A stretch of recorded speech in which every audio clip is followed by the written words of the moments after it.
Olá, crianças, bem-vindos ao atfdigital.com.br. Meu nome é Alexandre Teixeira e hoje eu vou dar umas dicasinhas para vocês sobre a contagem de prazos processuais. Aliás, não é só esse vídeo não, vão ser uns 2 ou 3 vídeos só sobre dicas na contagem de prazos processuais. Só que hoje a gente vai aprender a contar o prazo processual quando o ato processual praticado, para que você tenha um prazo para praticar um outro ato processual, quando esse ato processual ele aconteceu num sábado, num domingo ou num feriado.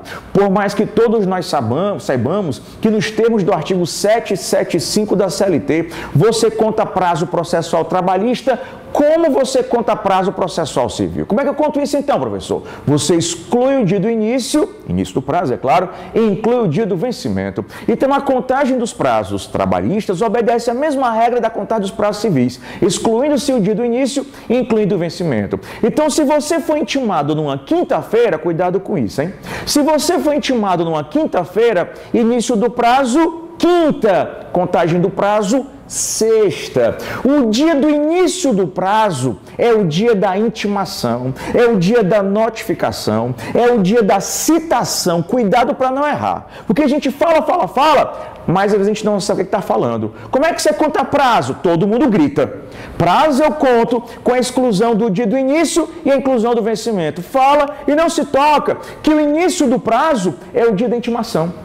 O início do prazo é o dia da notificação. O início do prazo é o dia da citação. Enfim, o início do prazo é o dia que você toma ciência da prática do ato processual. Então, se você foi intimado numa quinta-feira, não se estranhe, não se estresse não. Intimado na quinta-feira, início do prazo quinta.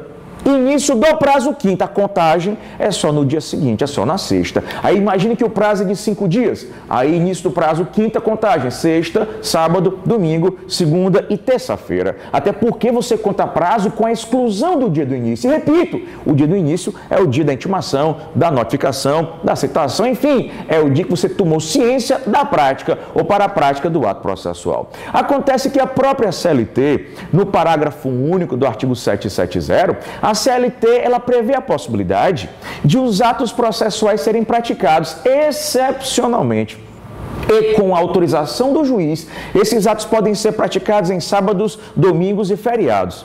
Muito embora o artigo 770 caput da CLT, ele diga que os atos processuais, eles devem acontecer, em dias úteis, de segunda a sexta-feira, das 6 às 20 horas, ou entre 6 da manhã e 20 da noite. Apesar do 770 caput dizer que ato processual tem que acontecer entre 6 e 20 horas em dias úteis, mas o próprio parágrafo único desse mesmo artigo 770 prevê a possibilidade de um ato processual por urgência, por urgência, por emergência e com autorização do juiz, ele possa ser praticado num dia inútil. Que dia inútil é esse? Um sábado, um domingo, um feriado ou num dia útil que não tem expediente forense. Mas que dia útil é esse, tio? Que não tem expediente forense? Meu filho, é o dia que o juiz morre, é o dia que o desembargador morre, o dia que o ministro morre. Esse dia da morte deste povo chique e importante, esse dia é útil, mas não tem expediente forense, não.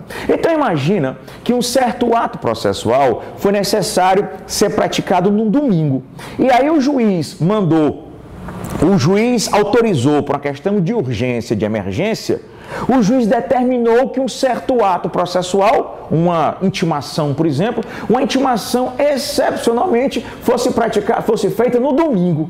E essa intimação era para que o intimado praticasse um outro ato processual dentro do prazo de 5 dias. Acontece que essa intimação, repito, excepcionalmente, com autorização judicial, aconteceu num domingo. Aí eu pergunto a você, início do prazo, início da contagem do prazo, fim do prazo, que dias são esses? Bora para cá, bora aqui para o quadro. Você tem que entender que na contagem dos prazos processuais, o início do prazo acontece num dia. A contagem, o início da contagem é num outro dia. E o fim do prazo é num outro dia totalmente diferente. Então, regra geral, regra generalíssima, o dia do início do prazo, o dia da contagem e o dia do fim do prazo, eles são dias diferentes. A única coisa que eles têm em comum é que todos eles só podem acontecer em dias úteis. Início do prazo só pode ser dia útil, contagem do prazo só pode ser dia útil e o fim do prazo só pode ser em dia útil. Ora, então se o juiz determinou a prática de um ato processual ou intimação num domingo e esse sujeito foi intimado num domingo para praticar um ato processual em 5 dias, repita a pergunta: quando é que é o início do prazo? Quando é que é o início da contagem? Ora, tomando como base a informação de que tanto o início do prazo quanto o início da contagem, eles são dias diferentes, mas ambos são dias úteis, início do prazo não pode ser no domingo. Mas ele foi intimado no domingo, mas o domingo é dia inútil, querido. E o início do prazo tem que ser necessariamente em dia útil. Consequentemente, por mais que o ato processual tenha sido praticado num domingo, mas o início do prazo é a segunda, se segunda for dia útil, né? Início do prazo é a segunda. E a contagem, tio? Na terça. Mas como é que pode o início do prazo ser segunda e a contagem na terça, queridão? Início do prazo é um dia diferente da contagem. Agora, ambos são dias úteis. Então, se o início do prazo é num dia, o início da contagem é num dia diferente. Então, se o ato processual foi praticado num domingo, para praticar esse ato processual em 5 dias, início do prazo segunda e a contagem só na terça-feira. Professor, então vamos contar, vamos fazer de conta que esse ato processual, que teve início na segunda e a contagem na terça, ele seja um ato processual para ser praticado em 5 dias. Início do prazo segunda, contagem terça, quarta, quinta, sexta, sábado. Pergunta a você, o ato processual pode terminar num sábado? Ou o último dia do prazo para a prática de um ato processual pode acontecer num sábado? Pode nada, porque o fim do ato processual tem que ser em dia útil. E aí o parágrafo único do artigo 775 da CLT, ele diz que quando um ato processual terminar em dia inútil, você prorroga para o primeiro dia útil subsequente. Então, tá recapitulando para a gente encerrar esse vídeo aqui, tá certo?